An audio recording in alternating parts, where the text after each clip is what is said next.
और अभी आपने जिम की बात की, जिम में एक होते हैं लाइफ मेंबर। लाइफ मेंबर का मतलब होता है कि वो एडमिशन लेते हैं और जिंदगी में सिर्फ एक बार जाते हैं, फिर दोबारा कभी नहीं जाते हैं। लेडी का तलाक हो रहा था, तो मुकदमा चलता रहता है, लंबा चलता रहता है, तो तलाक फाइल हो चुका था। तो जब तलाक फाइल हुआ तो उसके 2 बच्चे थे, पर जब तलाक फाइनल हुआ तो तब तक उसके 4 बच्चे हो चुके थे। तो उसकी दोस्त ने पूछा कि ये क्या मामला है कि तुम्हारे जब तलाक फाइनल फाइल हुआ था तो 2 थे, उन्होंने बीच-बीच में जो है समझौता करने आ जाते थे। नमस्कार, गोरखपुर लाइव देख रहे हैं आप। आपके साथ मैं हूं नीतीश गुप्ता। आज विश्व हास्य दिवस है, यानी वर्ल्ड लाफ्टर डे। हमारे साथ इस समय व्यंगकार शैलेश मणि त्रिपाठी जी हैं। हम इनसे बातचीत करेंगे क्योंकि जिंदगी में लोग जिस तरीके से दौड़ती भागती जिंदगी हो रही है, लोग बड़े जो हैं परेशान हैं, स्ट्रेस में है, डिप्रेशन बहुत है लोगों को। तो ये जरूरी हो जाता है कि हंस के आप अपने जो सेहत है उसको बढ़िया बनाइए। और ये जरूरी हो जाता है जब आप किसी व्यंगकार के पास बैठे हों तो वैसा वैसा व्यंग करेगा कि आप हंसने पे मजबूर हो जाएंगे और आपकी सेहत बढ़िया रहेगी। पहले तो शैलेश जी, बहुत बहुत स्वागत और आपको शुभकामनाएं विश्व हास्य दिवस। जी धन्यवाद, मेरी तरफ से भी आपके चैनल और सभी को शुभकामनाएं। ये बताइए, आज विश्व हास्य दिवस है, क्या कहना चाहते हैं इस पे, लोगों को क्या संदेश देंगे? नहीं, मुझे इस बात का बड़ा अफसोस और कष्ट हो रहा है कि पूरे 365 दिन में एक दिन हंसी के लिए बनाना पड़ रहा है। हमें हंसी तो ढूंढनी चाहिए, हंसी क्योंकि पूरे 84 लाख योनियां बताई जाती हैं हमारे यहाँ, और इसमें इकलौता एक मनुष्य है जो हंस सकता है। बाकी दुनिया में आपने कभी किसी जानवर को, किसी को हंसते हुए नहीं देखा होगा। अगर आपने कभी किसी गधे को हंसते हुए देखा हो तो बताइए। अगर कोई गधा गधा हंसते हुए दिख रहा है तो समझिए वो इंसान हो रहा है, और अगर कोई इंसान नहीं हंसते हुए दिख रहा है तो समझिए कि वो गधा हो रहा है। तो अगर आपके आसपास अगर कोई नहीं हंस रहा है तो पक्का समझिए कि वो इंसान ही रह गया है। ठीक है, हास्य दिवस है। जिस तरीके से आपने गधे और तमाम लोगों की बात की, मिलावट बहुत से जगहों पे देखी जा रही है, वो खाने में हो या इंसान में हो, राजनीति में हो, किसी भी फील्ड में हो।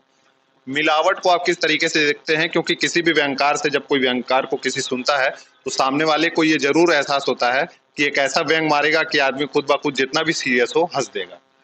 देखिए मैं बताऊं, बहुत सारे लोग मर्डर करने के बड़े इच्छुक होते हैं, हालांकि कर नहीं पाते हैं, बाबा जी का राज आ गया है। तो उनके लिए मैं एक सलाह देना चाहता हूं कि अगर उन्हें मर्डर करना हो तो उन्हें कोई चाकू, बंदूक या कट्टे का प्रयोग नहीं करना है। मेरे चौराहे पे एक दुकान है जो मिठाई बेचता है, आप उसकी मिठाई ले आके उसको 1 महीना खिला दीजिए, 1 हफ्ते खिला दीजिए, मैं गारंटी दे रहा हूँ अगला मर जाएगा। और मैं बताऊँ, बड़ी ऐतिहासिक टाइप की मिठाई की दुकान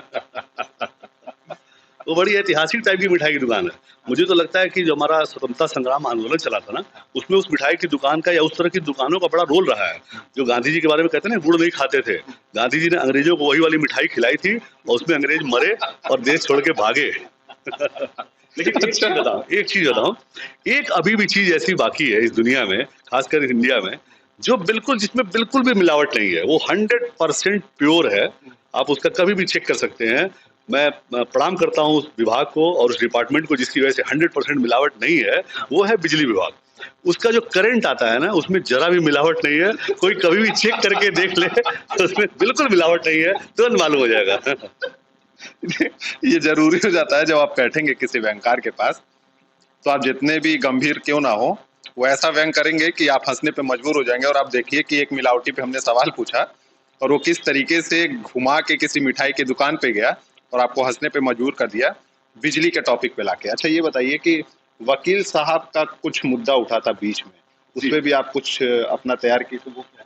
जी, मैंने देखा था कि एक बार मैं कचहरी के पास एक रेस्टोरेंट है, तो मैं अक्सर अक्सर जाता रहता हूँ वहाँ पे। तो एक बार मैंने देखा कि एक बुढ़ा मरियल टाइप का आया और उसके साथ 4-5 मोटे-मोटे वकील साहब लोग आए, और बेचारा वकील साहब लोग एक टेबल पे बैठे और मरियल बुढ़ा कोने पे बैठा। ये लोग अपना दबा के छेना पाइस और डोसा, जो आइटम मतलब हो सकता है दबा के खाए, और वो बेचारा चुपचाप एक बर्फी लिया जिसमें से आधा थोड़ा-थोड़ा खाता रहा, आधा खाया।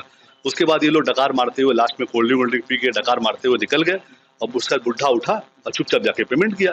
तो मुझे लगा हो सकता है ये वकील साहब लोगों के पिताजी होंगे और पिताजी पेमेंट कर रहे होंगे। तो मैंने उससे पूछा वेटर से कि यार ये क्या है, ये वकील साहब लोग हैं, उनके पिताजी? अच्छा, मेरा वकील साहब लोग का अपमान करने का कतई कोई इरादा नहीं है, पर एक बैंकर ने जो देखा वो मैं बता रहा हूँ। मैंने पूछा क्या ये जो वृद्ध व्यक्ति हैं, क्या ये इन वकील साहब लोगों के पिताजी हैं जो बेचारे सबको लोग खाए हैं और पिताजी जाके पेमेंट कर रहे हैं? बोला नहीं साहब, ये इनके मुवक्किल थे। और और हंसने की बात इसके बाद आएगी। बोले सर, आज के 25 साल पहले ये मोटे थे वकील साहब लोग दुबले दुबले थे, और आज 25 साल बाद बेचारे दुबले हो गए हैं, वकील साहब मोटे हो गए हैं लोग। अच्छा, अभी एक बड़े जोरदार वाकया हुआ कि जमानत के लिए कोई मामला गया था कचहरी में, तो वहाँ पे फॉर्म जो फाइल रखी गई तो उसमें किसी ने एक 2000 का नोट रख दिया और बोला सर असली सबूत मेरे पास है। तो जज साहब ने देखा, बोला हाँ सबूत तो सही है पर ऐसे से 4 सबूत और पेश करो। एक डिस्क्लेमर बता देते हैं पहले ही, जी। ये किसी जात धर्म किसी विशेष लोगों के लिए ये जी, कोई बताए टिप्पणी नहीं है। कोई टिप्पणी नहीं है, ये आज हास्य दिवस है तो आप लोगों को हंसाने के लिए है, तो इसीलिए किसी चीज को लेकर ऐसा गंभीर मत होइएगा कि ये हमारे समाज हमारे लोगों को आज दिमाग का प्रयोग कानूनन जुर्म है। मेरी किसी भी बात पर दिमाग का प्रयोग कानूनन जुर्म है। ये हंसाने का काम कर रहे हैं ताकि आप स्वस्थ रहें। बिल्कुल, उद्देश्य यही है कि आप हंसें और स्वस्थ रहें, कोई इसे पर्सनल ना ले।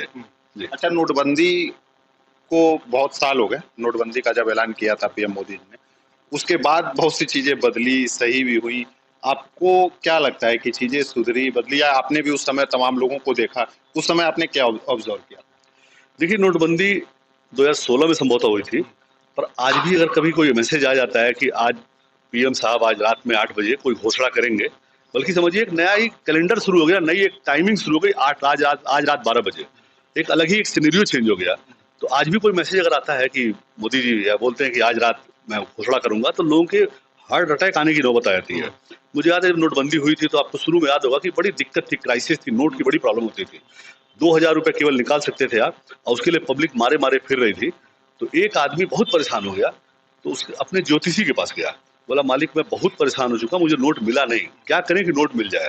तो उसने उनका नाम पूछा तो बताया पवन कुमार नाम है।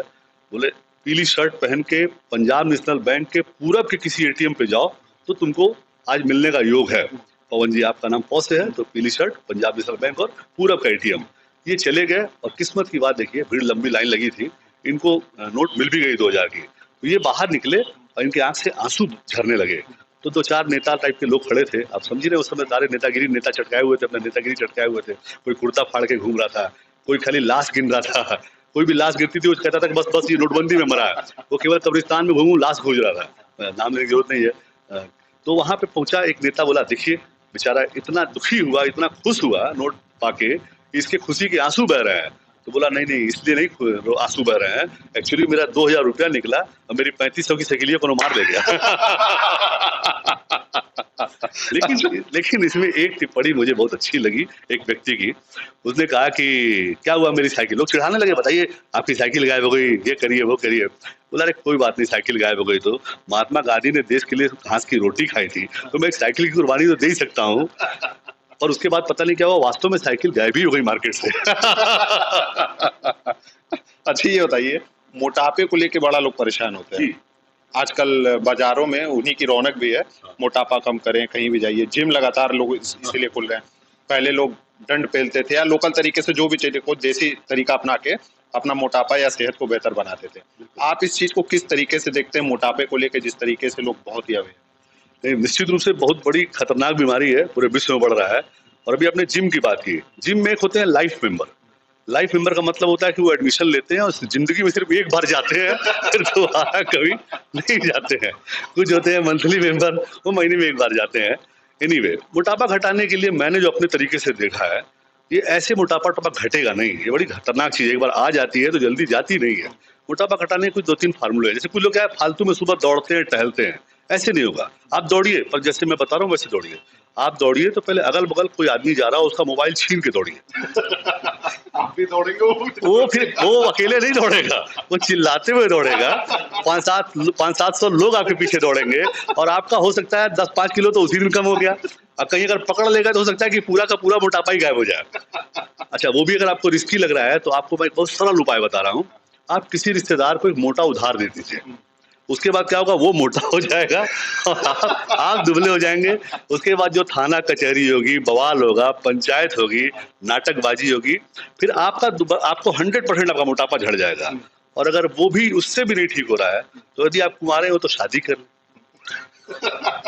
आपका सारा मोटापा भी झाड़ देगी। अगर आप पहले से शादीशुदा हैं तो मैं तो एक सिंपल फार्मूला लोगों को बताता हूँ। एक हमारे मित्र हैं यहाँ पे रेस्टोरेंट चलाते हैं, तो उनके 1, 2, 3, 4, 5 रेस्टोरेंट हो चुके हैं, नंबर 1, नंबर 2, नंबर 3, तो 5। तो एक दिन बड़े भावुक होकर कह रहे थे कि जब से मेरे जीवन में मेरी पत्नी आई, मेरा बड़ा उत्थान हुआ, मैं बहुत गरीब था और मैं देखिए आज भगवान की कृपा से 5 रेस्टोरेंट हो गए। तो मैंने बड़ा सिंपली उनसे कहा कि अगर एक पत्नी के आने से आपके 5-5 रेस्टोरेंट हो सकते हैं, आपका इतना विकास हो सकता है, तो आपको फिर 1-2 पत्नियां और रखना चाहिए। तो वो तो बड़े खुश हुए, वो तो बड़े खुश हुए, पर उनकी पत्नी बड़ा टेंशन में आ गई, बड़ा उल्टा-सीधा बोलने लगी। तो अगर आप शादीशुदा हैं तो आप ये भी कर सकते हैं, 1-2 पत्नियाँ बढ़ा लें, गारंटी आपका मोटापा भी जाता रहेगा, हो सकता है आप भी जाते रहें। अच्छा, ये तो ये मोटापा को आपने जो है शादीशुदा ज़िंदगी से भी जोड़ दिया। जी, लेकिन देखा जाता है कई शादीशुदा जो लोग होते हैं, जी, पति-पत्नियों में बनती भी है और बिगड़ती भी है। जी, प्यार भी होती है, मोहब्बत भी होती है और लड़ाई-झगड़े भी होते हैं। जी। आप इसको किस तरीके से देखते हैं? इस पे आप क्या बयान करते एक तो मुझे याद आ गया अभी, एक लेडी का तलाक हो रहा था, तो मुकदमा चलता रहता है, लंबा चलता रहता है, तो तलाक फाइल हो चुका था। तो जब तलाक फाइल हुआ तो उसके 2 बच्चे थे, पर जब तलाक फाइनल हुआ तो तब तक उसके 4 बच्चे हो चुके थे। तो उसकी दोस्त ने पूछा कि ये क्या मामला है कि तुम्हारे जब तलाक फाइनल फाइल हुआ था तो 2 थे, तो उन्होंने बीच-बीच में जो है समझौता करने आ जाते थे। अभी आपने एक बात कही कि शादीशुदा जीवन में बड़ा तनाव आया है, तो इसका मेरा अपना जो निजी फ़ॉर्मूला है, मेरे घर में कभी कोई विवाद नहीं होता है। वो इसलिए कि हम लोगों ने अपने अधिकारों को बिल्कुल साफ-साफ बाँट रखा है। आजकल सभी महिलाएँ पढ़ी-लिखी आती हैं, भले वो डिग्री हो उनके पास, नॉलेज हो ना हो, पर सबके पास पढ़ा-लिखे लोग हैं।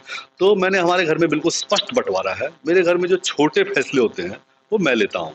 जैसे घर में क्या होगा, कौन कहाँ जाएगा, क्या होना है, छोटी-छोटी बातें जो हैं, वो सारे फैसले मैं लेता हूँ और जो बड़े फैसले हैं, वो मेरी पत्नी लेती हैं। जैसे भारत को पाकिस्तान पे अटैक करना चाहिए कि नहीं करना चाहिए, भारत की विदेश नीति क्या होनी चाहिए, मोदी जी को किस देश में जाना चाहिए, किस देश में नहीं जाना चाहिए, लोकसभा चुनाव कब होना चाहिए, ये सब फैसले मेरी पत्नी लेती हैं।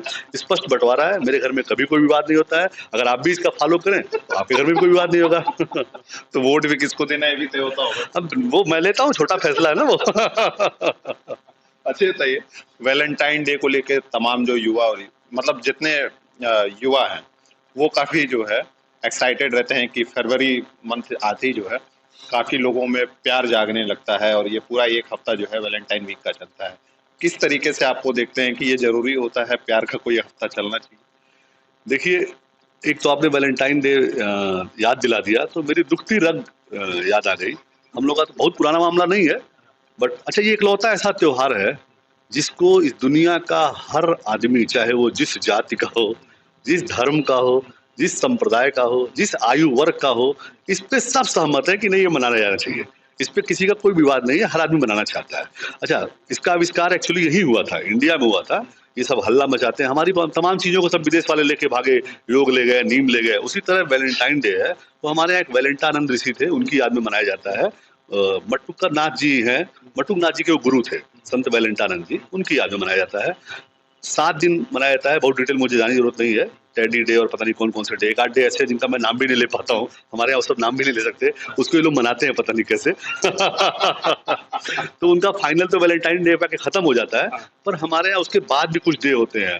जैसे पकड़ा-पकड़ पिटाई डे, थाना पुलिस कचहरी डे, जुत्तम-लातम डे, हैं? Murder day, horror killing day, ये सब भी होता है।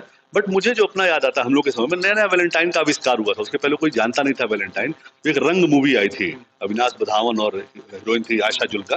तो उसमें पहली बार वैलेंटाइन डे के महात्म्य पे प्रकाश डाला गया था। तो मेरी पूरी क्लास गई देखने, हम लोग एमएससी कर रहे थे यूनिवर्सिटी से, पूरी क्लास गई देखने और देख के आए हम लोग सोचे कि यार इतना बढ़िया त्योहार है, इसको तो मनाया जाना चाहिए। तो सबके मन में लड्डू फूटे। ये हुआ कि फला एक एक लोग ने पूरा ट्यूशन दिया, कोचिंग दिया कि देखो ऐसा है, इसमें इस गुलाब का ये मतलब होता है, इसका मतलब परिचय होता है, इसका मतलब दोस्ती होती है, इसका मतलब नफ़रत वाला भी होता है। उस समय शहर में गुलाब अब तो बड़े बिकते हैं, बहुत ज़्यादा बिकते हैं, अब तो हर दिन बिकते हैं। उस समय शहर में कहीं गुलाब मिलता नहीं था, तो फर्टिलाइज़र हम लोग गए थे जाके बस से जाके किराया खर्च करके फर्टिलाइज़र से गुलाब लेके आए और पूरा नहा धो के मतलब बहुत सारे लोग रोज़ नहीं नहाते हैं, थोड़ा बहुत जाड़ा रहता है ना उस समय। अच्छा मैं तो भैया मेरा तो क्लियर कॉन्सेप्ट है, जब तक मैं 2 बार ना नहाऊँ महीने में हमको चैन ही नहीं पड़ता है। पता नहीं कैसे लोग महीना-महीना खींच लेते हैं, बाद में कहते हैं कि खजूर हो गई।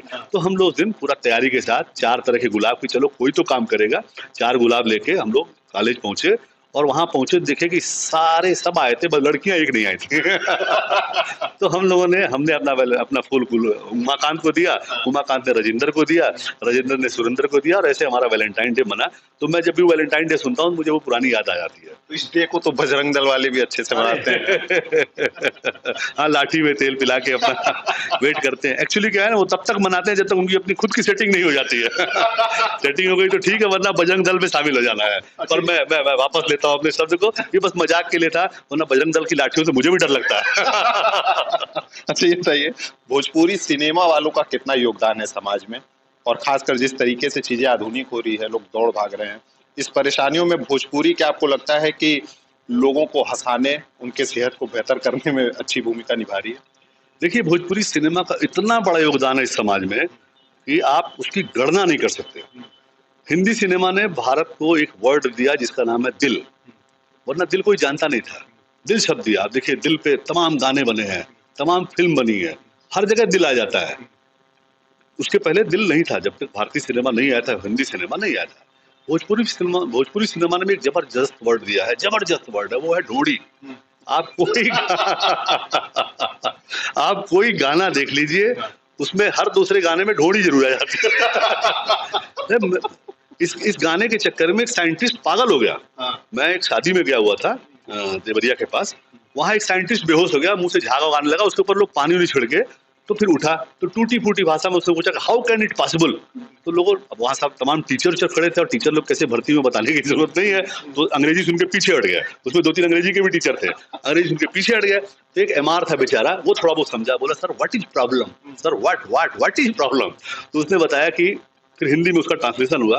उसने कहा कि ये कैसे संभव हो, ये हो ही नहीं सकता, मैंने एमएससी की है, मैं ये किया हूँ, वो किया हूँ, नाना प्रकार की डिग्री है मेरे पास, डॉक्टर की डिग्री है, ये जो कह रहा है ये हो नहीं सकता। उसने पूछा नहीं क्या नहीं हो सकता, मतलब उसने वो गाना गा रहा था कि तोरे ढोड़ी के गहीर कोनो अहीर कैले बा। ये ढोड़ी तो गहीर हो ही नहीं सकती, कभी नहीं हो सकती। वही वो बेचारा पागल हो गया। तो जो ढोड़ी शब्द का योगदान है, इसके लिए भोजपुरी सिनेमा को प्रणाम करता हूँ, सदा के लिए दंडवत करता हूँ। और शब्द और भी आगे कहीं ना कहीं और लॉन्च खूब आ रहे हैं, लगातार आ रहे हैं, ऐसे शब्द आ रहे हैं कि जिनको आप परिवार के साथ बैठ के देख नहीं सकते हैं। अच्छा, बड़े मोटिवेशनल सॉन्ग भी हैं, और गरीबी से डरते नहीं। जैसे एक बड़ा चर्चित गाना है कि एगो रोटी पे उठलाली लगा के, ऐसे कि बन जाए जतरा करके, वो रोटी पे उठलाली लगा के खिला रही है कि पति जब जा रहा है तो देखिए वो बता रही कि नहीं, हम गरीबी में भी खुश हैं, हमें कोई दिक्कत नहीं है, हम रोटी के साथ सब्जी नहीं तो उठलाली खिला के उनको विदा कर दे रहे हैं। तो अगर आप ध्यान से देखिए तो बड़े मोटिवेशनल है। एक बड़ा जोरदार गाना है, बहुत ही जोरदार, मतलब इसे तो भोजपुरी फिल्मों का राष्ट्रगीत बनाया जाना चाहिए। बानी हम नहिले आज शैम्पू से, आवत आते सैया सखी टेम्पू से। अद्भुत गीत है। आप देखिए, टेम्पू वालों के बारे में भी सोचते हैं, ये पूरा समाजवाद है। अच्छा, मैंने बड़ा इसका अध्ययन किया, बड़ा सोचा कि यार ये जो टेम्पू से सैया आ रहा है, ये किस पार्टी का होगा। बड़ा सोचा उसे, पहले मैंने सोचा हो सकता सपा का हो, पर सपा का नहीं हो सकता। सपा के तो ज्यादातर कार्यकर्ता फॉर्च्यूनर से चलते हैं, टेम्पू से नहीं चलते हैं। उसके बाद मैंने सोचा हो सकता है कांग्रेस का हो, पर कांग्रेस के पास कोई कार्यकर्ता बचा ही नहीं। तो कांग्रेस तो सफेदारी टाइप का मामला है, तो इनका भी कार्यकर्ता नहीं हो सकता है। फिर लगा कि नहीं, आम आदमी पार्टी का होगा। आम आदमी पार्टी के कार्यकर्ता अगर होता तो टेम्पू पे हर 2 मिनट पे कोई न कोई आके थप्पड़ जरूर मारता, तो उसमें थप्पड़ का भी तो यूज नहीं हुआ है। फिर मैं समझ गया ये पक्का भारतीय जनता पार्टी का कार्यकर्ता है, बेचारा सीधा साधा भोला भाला। अद्भुत गीत है भोजपुरी में, अद्भुत योगदान है इस समाज में। एक और गाना आया था बेबी बियर भी के नाचे टमाटर। देखिए, मैं इस पे टिप्पणी नहीं करूंगा। माननीय सांसद जी का गाया हुआ गीत है, उन्होंने तो अद्भुत गीत गाया है। एक उन्होंने गाना, वो विजनरी व्यक्ति है, वो दूर की देखते हैं। उन्होंने गीत गाया था कि बगल वाली जान मारे ली, तो बगल वाली जान मारे ली, उस बाद में समझ आया कि वो बंगाल पे इशारा कर रहे थे कि भारतीय जनता पार्टी हर जगह जीत जा रही है पर बंगाल पे नहीं जीत पा रही है। इसके अलावा उन्होंने पश्चिम बंगाल देश पे भी बात की कि नहीं, जो अपना बंगाल है जहाँ पे जहाँ की जीडीपी कुछ तथाकथित लोगों ने बढ़ा दी कि हमारे देश से ज्यादा हो गई है, तो उनका इशारा बड़ा क्लियर था, लोग समझ नहीं पाए। लोग समझे कोई बगल वाली कन्या के बारे में बात कर रहे हैं, जबकि ऐसा नहीं है। और बेबी बियर पी के डांस करने करके उन्होंने बताया था कि बियर उद्योग भारत में बहुत तेजी से आगे बढ़ रहा है, इस पर और काम करने की जरूरत है। ये उसी समय संकेत दिया था कि इस पे इन्वेस्ट किया जा सकता वो संकेत देते हैं। वो ये भोजपुरी वाले बड़े अद्भुत होते हैं लोग, इनका हर मामला बड़ा टिपिकल होता है। आप देखिए, लाइट की बड़ी प्रॉब्लम होती थी, बहुत प्रॉब्लम होती थी, तो उन्होंने सीधे नहीं कहा कि बिजली नहीं है, उन्होंने गीत गाया कि रात दिया बुता के पिया क्या क्या किया। वो संकेतों में बात कहते हैं, कुछ अद्भुत है। ठीक है, ये बताइए, बस में डाका को लेके आपने कुछ व्यंग किया था, ये बस में डाका क्या है? तो एक्चुअली हुआ क्या कि एक बार बस में डाका पड़ा, पुरानी बात है, योगी जी के राज में तो संभव ही नहीं है, उसके पहले की बात है। तो बस में डाका पड़ा, डकैत आए, उन्होंने बस को रुकवाया, ची से गाड़ी रुकी, आके जीप चारों तरफ से घेर लिया, बस में घुसे और जाके एक आदमी को लूट के जो भी उनके पास माल वगैरह था उनसे ले लिया। लोग चल दिए आगे, चलो भाई चलो आगे चलो, कहीं थाने पे कंप्लेन किया जाए। थोड़ी देर बाद फिर देखा उसी स्टाइल में चीन से जीप आई, फिर रुकी, फिर डकैतों ने घेरा, फिर सबके पास पहुंच गए। तो एक चचा थे, वो फैल गए, बोले क्या तमाशा है, बताइए, अभी तो लुटाए हैं हम लोग, 15 मिनट भी नहीं हुआ, साले को फिर आप लोग चले आए, बताइए, कोई कोई कैरेक्टर होना चाहिए, कोई तमीज होनी चाहिए। मतलब ये तो देख लीजिए कि दोबारा एक इलेक्शन में भी स्याही लग जाती है तो दोबारा वोट नहीं देने दिया जाता है, आप दोबारा साला लूटने चले आए। तो जो डाकू आया बोला नहीं सर, अब की हम लोग लूटने नहीं आए हैं, अब की हम लोग आपको लूट का माल वापस करने आए हैं। तब ये बड़ा चक्कर आ गया, बोला यार अभी तो योगी जी सरकार भी नहीं आई, तुम लोग इतना भयभीत कैसे हो, ये वापस क्यों कर रहे हो, ये क्या मामला है। बोला बता देंगे सर, एक्चुअली हुआ क्या कि पूरे लूट में हम लोग को 87,600 रुपया मिला, और दिक्कत क्या है कि जैसे ही आप लोग FIR कराएंगे हम लोग को थाने पे लाख रुपए देना पड़ेगा। 12,500 घर से जाएगा, इससे बढ़िया है सर आप लोग वहाँ लूट का माल वापस ले लीजिए और हम लोग को छोड़ दीजिए, FIR मत करिएगा, हाथ पैर जोड़ रहे हैं। हालत ये हो गई 87 की जगह 93,000 देना पड़ा, तब भी वो 7,000 फायदे में रहे, दोनों डाकू खुशी खुशी घर लौटे। ये लगन चालू हो गया है, शादी का सीजन चालू हो गया है और अब तमाम जगहों पे शादियां होने लगी हैं। शादी का सीजन आने के बाद ही तमाम तरीके से चीज़ें भी बदली हैं। पहले लोग हलवाई बुला के खाना बनवाते थे, अब कैटरिंग सिस्टम चल गया है, महंगे महंगे प्लेट्स आते हैं, 800, 900, 1000, 1200, 1500, जैसे जिस लायक जो भी रहेगा। लोगों को ये डर रहता है कि भाई गिन के आदमी रहे, कोई देखना बाहरी ना है, लेकिन बाहरी फिर भी कहीं ना कहीं घुस जाते हैं। इसको किस तरीके से रोका जाए? देखिए, एक तो शादियों पे एक बात मैं कहना चाहूँगा, तमाम मैरिज हाउसेज में आप जाइए तो प्लेट बहुत साफ मिलती है आपको, आपने देखा होगा, बहुत साफ सुथरी चकाचक। तो एक्चुअली क्या है, उन्होंने कुछ कुत्ते पाल रखे हैं, इंसान कभी कोई इतना साफ कर ही नहीं सकता प्लेट। बाकी जो बाहरी की प्रॉब्लम है, ये बड़ी सनातन कालीन परंपरा है। आप याद करिए जब समुद्र मंथन हुआ था तो उस वक्त भी एक राक्षस आके चुपके से बैठ गया था देवताओं में, और उसके बाद में गर्दन काट दी गई, तो राहु केतु हुआ। तो ये परंपरा आज से नहीं, बड़ी पुरानी चली आ रही है। और एक बार मेरे मित्र के यहाँ बहन की शादी हो रही थी, तो खाना बना हुआ था, बढ़िया नॉनवेज टाइप का आइटम बना था, और बड़ी तेजी से घट रहा था। तो वो आया, कहा कि पक्का इसमें बाहरी आए हैं। हमने कहा पकड़ा कैसे जाए, बोला कि बताओ कोई उपाय लगाओ। तो हमने कहा रुको एक उपाय लगाते हैं। हमने कस के चिल्लाया, पकड़ बाहरी है, पकड़। भाई साहब 25-30 भागे। तो आप सतर्क हैं। अभी मैं बहुत VIP के यहाँ शादी में गया था, 2300 रुपये प्लेट का खाना था, और एकाएक जो है वो हम लोग को छोड़ने के लिए बाहर तक आए। तो एकाएक देखे कि 150 लोग अंदर घुसते चले जा रहे हैं। तो उनकी नजर पड़ी, बोला 100-150 आदमी। बोला रुको रुको रुको, कौन हो जी? तो आगे वाला बोला सर हम लोग बैंड वाले हैं। बोले बैंड वाले कितने आदमी? तो 26 आदमी बैंड वाले थे, उसके साथ ट्राली धोने वाला 2 आदमी। सर तुम लोग कौन है? बोले हम लोग लाइट वाले हैं। तुम लोग कितने हो? 16 आदमी। तुम कौन? तुम जनरेटर वाले। ऐसे करके 150 आदमी। उसने कहा अरे यार तो लगा जोड़ा 2300 गुणे 150 आदमी, ये तो बड़ा लंबा बजट आएगा। बोला एक काम करो, भगा सको। तो किसी ने कहा कि अरे नेताजी गड़बड़ा जाएगा मामला, आप समझ नहीं रहे हैं, कोई फोटो बना लेगा, माहौल खराब हो जाएगा। तो उसने कहा एक काम करो, सबको खिलाओ लेकिन सबसे 2300 रुपये काट लेना। बस तुरंत पब्लिक फैल गई। बोला अरे भैया हम तो खाने नहीं जा रहे थे, हम तो खाली डांस देखने जा रहे थे, हमको तो बाहर का खाना सूट नहीं करता है, हमको तो वो हो जाता है, रिएक्शन हो जाता है, खुजली होने लगती है, हम तो घर से खा के आयल बाटी, हम तो घरे बोल के आयल बाटी। तुरंत पब्लिक वापस हो गई। अच्छा, ये भिखारी की संख्या लगातार बढ़ रही है, आप इसको किस तरीके से देखते हैं? क्योंकि जनसंख्या भी लगातार बढ़ रही है, उसी में इनकी भी संख्या लगातार बढ़ रही है, लोग परेशान भी होते हैं और लोग बचने के लिए या फिर पिंड छुड़ाने के लिए कुछ देख के साइड निकल जाते हैं। आप इसको किस तरीके से देखते हैं? नहीं, भिखारियों की समस्या ऐसे तो रहती है, पर चुनाव में कुछ ज्यादा ही बढ़ जाती है। भाई जी, अभी मैं ही आ रहा था, आप ही के पास आ रहा था, तो मुझे एक भिखारी ने पकड़ लिया, ए चाचा जी, ए भैया जी, दे दीजिए दे दीजिए दे दीजिए, एकदम पीछे पड़ गया। हमने कहा लो ले लो, तो मैंने उसको 2 रुपए का सिक्का दिया। बोला नहीं चाहते जी, हमको 10 रुपए दीजिए। हम कहे 10 रुपए? 10 रुपए क्या करोगे? बोला हमको अपनी गर्लफ्रेंड को कॉफी पिलानी है। हम कह यार भिखारी होकर तुम गर्लफ्रेंड रखते हो? बोला नहीं सर, गर्लफ्रेंड रखे उसके बाद भिखारी हो गया। अच्छा, उसके बाद मैंने उसको डांट के भगाया, तो जाके दूसरे से मांगने लगा, एक आदमी के पीछे पड़ गया। जब वो गुस्सा गया दूसरा आदमी, तो उसने कहा ले, पीछे पड़ बाटे, ले हमारे B.Ed की डिग्री है, ले ले। तो ये भिखारी बोला हम का तरफ तो B.Ed की डिग्री लेके, ते हमारी PhD की डिग्री ले ले। मजबूरी हो गई है भीख मांगना। अच्छा ठीक है, ये बताइए मित्रता क्या होनी चाहिए? क्योंकि मित्रता में भी आप मिश्रण देख रहे होंगे बहुत ज्यादा, वो किस तरीके से आप देखते हैं, वो कैसी? मैंने एक मित्रता देखी थी इसी शहर में, मेरा कलेजा हिल गया था वो मित्रता देख के। मैं आपको बता रहा हूँ, 2 मित्र रहते हैं इस शहर में, रामप्रीत और छोटे लाल।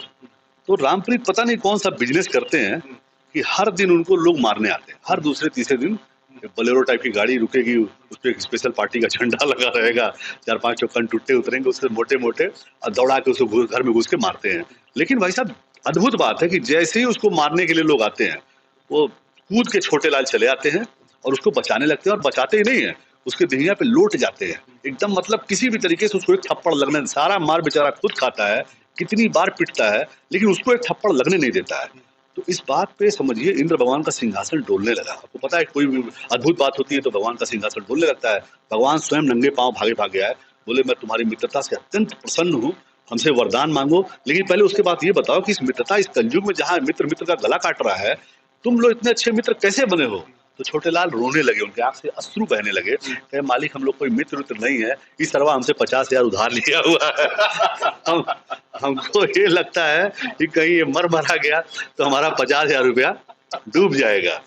प्रभु अगर आप वरदान देना ही चाहते हैं तो हमारा 50,000 वापस दिला दीजिए। तो प्रभु सीरियस हो गया, बोले हम क्या 50,000 दिलवाएंगे, हमारा तो 2 लाख खुद एक दैत्य लेके बैठा हुआ है, परमानेंट सी चाप रखता है, अब पैसा मिल नहीं रहा है, मैं परेशान हूँ। अच्छा ये बताइए, हम लोग गोरखपुर में बैठे हैं, गोरखपुर में चलना बड़ा मुश्किल हो चुका है अगर आपको घर से निकलना है। हालांकि ये बहुत अच्छा भी है जिस तरीके से यातायात पुलिस काम कर रही है, आपकी सेफ्टी, आपके सिक्योरिटी के लिए ही करती है कि आप जब घर से निकलिए वाहन से, अगर 4 व्हीलर चला रहे हैं तो बेल्ट लगा के निकलिए, अगर 2 व्हीलर से हैं तो हेलमेट लगा के निकलिए।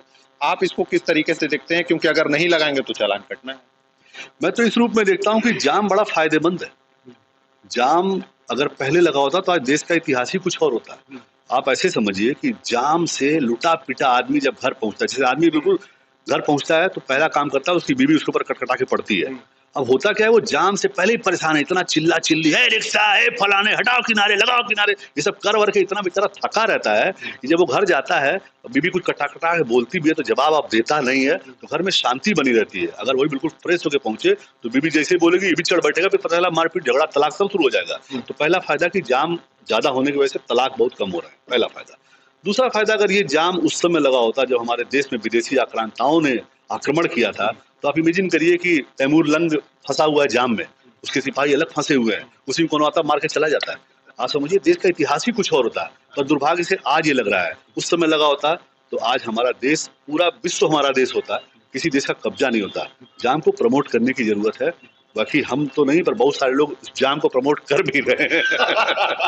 दो तरीके का जाम है, वो जाम कुछ ज्यादा ही स्पेशल है। ठीक है। अच्छा ये बताइए, मोबाइल बाबा के नाम से आप जाने जाते हैं और लगातार लोगों के बीच में रहते हैं, लगातार लोगों को ऑब्जर्व करते हैं, किस तरीके से देख रहे हैं भारत आधुनिकता की ओर बढ़ रहा है?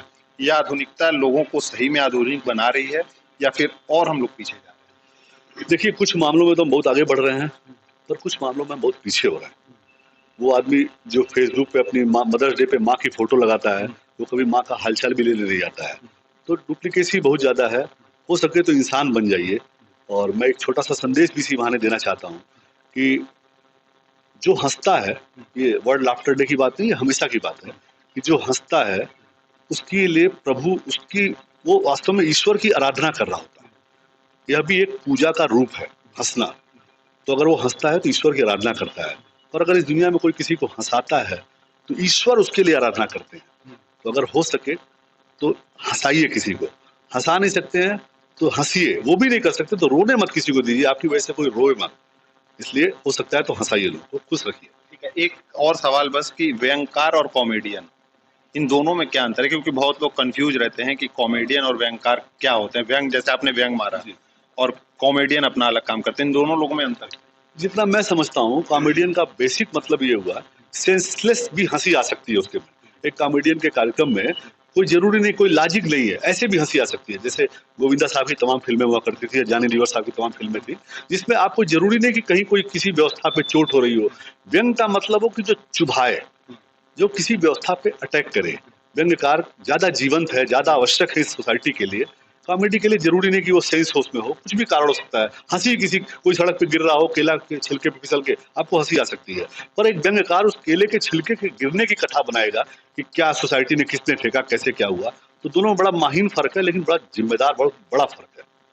विश्व हास्य दिवस पे आपने हमारे दर्शकों को बड़े कायदे से जो है हंसाया, और हम आप लोगों से ये कहना चाहेंगे कि अगर आप भी अपनी ज़िंदगी से काफ़ी परेशान हैं, टेंशन में हैं, हालांकि सब लोग टेंशन में रह रहे हैं, जिस तरीके से हम लोग आधुनिकता की ओर भाग रहे हैं, तो अगर आप भी परेशान हैं तो मोबाइल बाबा यानी शैलेश मणि त्रिपाठी, इनको मोबाइल बाबा के भी नाम से जाना जाता है।